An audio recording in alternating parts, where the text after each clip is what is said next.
Staying in the U.S., police in New Orleans have released footage which they say confirms that the attacker who killed 14 people on New Year's Day fired at officers before he was shot and killed.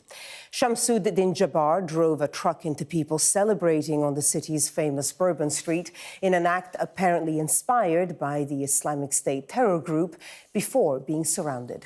A warning that this report from our international correspondent Diana Magnay contains the exchange of fire between Jabbar and police. It all happens so fast. Police say the New Orleans attacker fired first, and he's then killed in this deafening final shootout as fellow officers scramble for cover. A terrifying final moment captured on police Bodycam footage after a horrific act of terror in the early hours of New Year's Day. The police circling the muzzle flash from Shamsud-Din Jabbar's weapon in an attempt to prove that he fired first. As officers surrounded the vehicle, the driver fired at them. In response, Sergeant Nigel Daggs, along with officers Christian Beyer and Jacoby Jordan, returned fire. They killed the terrorist. 14 people were killed by Jabbar as they welcomed in the new year. Innocent victims from 18 to 63, all dying, according to the coroner, from blunt force injuries after he ploughed his pickup truck along Bourbon Street as people ran for their lives.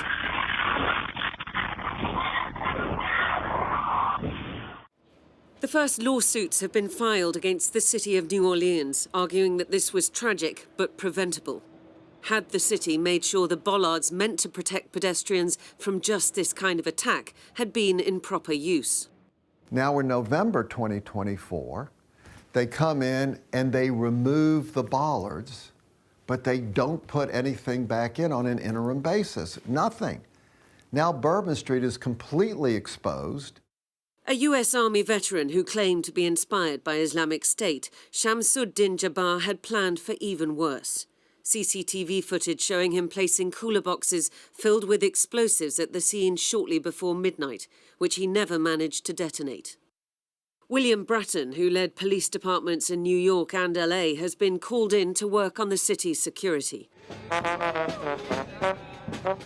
And as New Orleans gears up for carnival season, he has a big job on his hands. Diana Magnay, Sky News.